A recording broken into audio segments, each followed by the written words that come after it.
ना कस्टमर है, ना कोई आ रहा। सारा बाजार लगभग बंद सही। महंगाई की वजह से सौदा बिक नहीं रहा, दूसरा ग्राहक नहीं है, 3 दिन हो गए हैं। नहीं सब्जी कुछ नहीं बिक रही जी, ग्राहक ही नहीं आ रहे जी।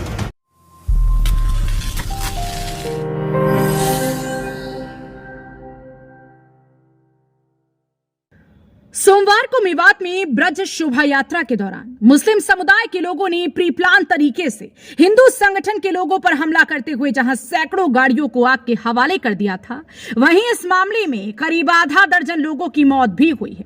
इतना ही नहीं, उपद्रवियों ने इस कदर उपद्रव मचाया कि हिंदू धर्म के लोगों की दुकान, शोरूम को भी अपना निशाना बनाया, जहां पर पहले लूटपाट की गई और फिर उन्हें आग के हवाले कर दिया गया। हालांकि इस हमले के दौरान काफी लोग भी घायल हुए, जिनको अलग अलग अस्पतालों में उपचार के लिए दाखिल कराया गया। अभी दर्जनों लोगों का कोई सुराग नहीं लग पा रहा। जैसे दंगे की आग सोहना सहित गुरुग्राम व हरियाणा के अलग अलग जिलों में देखने को मिल रही है। पुलिस ने मेवात के अंदर कर्फ्यू लगाया हुआ है, तो वहीं साथ लगते जिलों के अंदर धारा 144 लगाई है। अफवाहों पर पाबंदी लगाने के लिए इंटरनेट को बंद किया हुआ है। जिस दंगे का खौफ लोगों के दिलो दिमाग में इस कदर बैठा हुआ है कि व्यापारी बाजार में दुकान नहीं खोल रहे और ग्रामीण इलाके के लोग अपने घरों से बाहर नहीं निकल रहे, जिसे लेकर हमने सोहना में दुकानदारों से बात करके जायजा लिया कि आखिर वो दुकानों को क्यों नहीं खोल रहे हैं। चीज की दुकान है और कैसी दुकानदारी है? बस ऐसी है, बस कुछ भी नहीं है फिलहाल तो। रीजन बस यही है, लड़ाई झगड़े का। उसके 2004 की कस्टमर है सुबह। रीजन क्या है?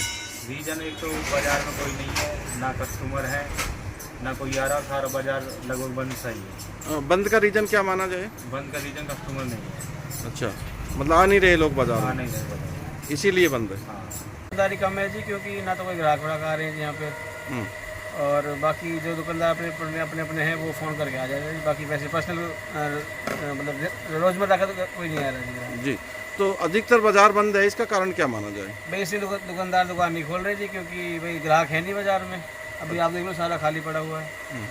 अगर नहीं, वैसे तो कोई डर नहीं है। अगर मान लो वैसे कोई डर नहीं। पुलिस की बात करें तो किस तरह गश्त वगैरह है? पुलिस पूरी थोड़ी देर पहले भी मार्च निकाला था जिन्होंने, बाकी पुलिस वाले आते जा रहे हैं पूरा कुछ। भाई साहब, सब्जी की दुकानें तो 10% खुली हुई हैं और मार्केट में महंगाई की वजह से सौदा बिक नहीं रहा, दूसरा ग्राहक नहीं है, 3 दिन हो गए हैं, जिससे काफ़ी दुकानदारों को काफ़ी नुकसान हो गया है। अब टमाटर को ले लो, जो 300 रुपये 250 रुपये किलो ख़रीदा हुआ है, वो टमाटर न्यू रखा हुआ है और कोई सब्ज़ी मार्केट में नहीं बिक रही है, ना ही ग्राहक है और ना ही कोई ख़रीदार है। तो क्या कारण माना जा रहा है ग्राहक नहीं आ रहा? एक तो जो ये अपने नूह ज़िले के अंदर सोहना शहर के अंदर बाईपास पर जो ये हुड़दंगी हुआ है, जिससे लोगों का आवागमन बंद हो गया है और लोगों में एक तरह का भय बना हुआ है कि प्रशासन को ही जब इन हुड़दंगियों ने नहीं समझा कुछ, तो आम पब्लिक को आना एक मुश्किल बात बन रही है।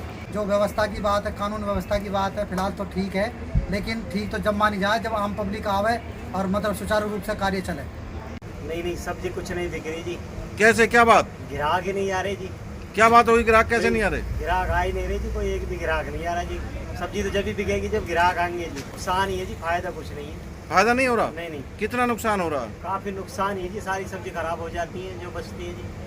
बाजार नहीं खुलने को लेकर जब हमने सोहना एसडीएम से बात की, तो उनका कहना था कि दोनों समुदायों के मौजूद लोगों की एक बैठक अमन, शांति व आपसी भाईचारे को कायम रखने के लिए जिले के उच्च अधिकारियों की मौजूदगी में आयोजित की गई थी, जिस बैठक में दोनों समुदायों के लोगों ने अमन शांति कायम रखने का विश्वास दिलाया था और सुरक्षा के मद्देनजर पैरामिलिट्री यानी कि एंटी रैपिड फोर्स की टुकड़ी को बुलाया गया। इसके अलावा अतिरिक्त पुलिस बल की तैनाती भी की गई।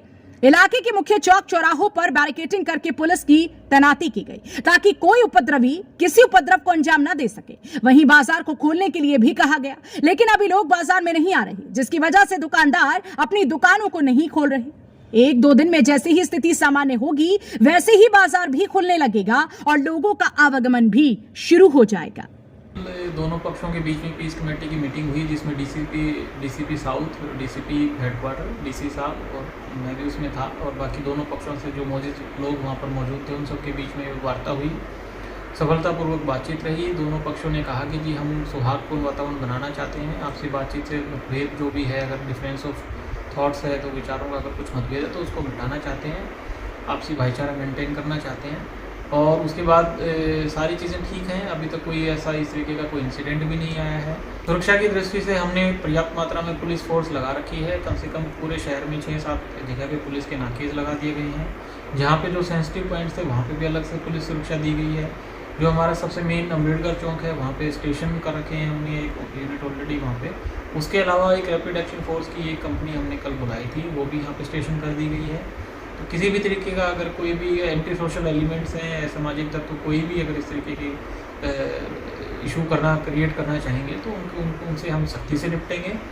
और लोगों को पैनिक करने की ज़रूरत नहीं है। माहौल बिल्कुल शांत है, सामान्य है। धीरे धीरे लोग अगर घर से बाहर निकलेंगे तो माहौल और भी ठीक। देखिए, बाज़ार की तरफ से ऐसी कोई आधिकारिक घोषणा तो नहीं है कि बाज़ार को बंद किया जाए। अगर व्यापारी अपनी दुकान खोलना चाहें तो खोल सकते हैं। हो सकता है कि बाज़ार में कस्टमर्स ना आने की वजह से उन्होंने अभी तक अपनी दुकानें नहीं खोली होंगी, बट 1-2 दिन में जैसे ही स्थिति और नॉर्मल हो जाएगी और लोगों में विश्वास बढ़ेगा तो फिर दुकानें अपने आप खुलनी शुरू हो जाएंगी। बता दें कि मेवात हिंसा के मामले का खौफ लोगों के दिलों में इस कदर बैठा हुआ है कि वह अपने घरों में कैद हो गए हैं। बाजार पूरी तरह से सूने पड़े हैं। अगर बाजार में 2-4 दुकानें खुलती भी हैं तो लोग नहीं आने के कारण वह भी बंद कर देते हैं। सब्जी विक्रेताओं की माने तो उनका 250 रुपए किलो का टमाटर सहित अन्य सब्जियां सड़ रही हैं, जिनको खरीदने के लिए लोग बाजारों में आ ही नहीं रहे। मामले की संगीनता को देखते हुए हरियाणा के डीजीपी पीके अग्रवाल ने भी गुरुग्राम का दौरा करके मामले की गहनता से जानकारी हासिल की है और पुलिस को आगामी कार्रवाई करने व उपद्रवियों पर नकेल कसने के लिए आदेश भी दिए हैं। लेकिन देखने वाली बात यह होगी कि स्थिति कब तक सामान्य हो पाती है। हरियाणा वरदान के लिए सोहना से संवाददाता विशाल राघव की रिपोर्ट। देश व प्रदेश की खबरों को सबसे पहले देखने के लिए हरियाणा वरदान चैनल को सब्सक्राइब करें, लाइक करें व शेयर करें।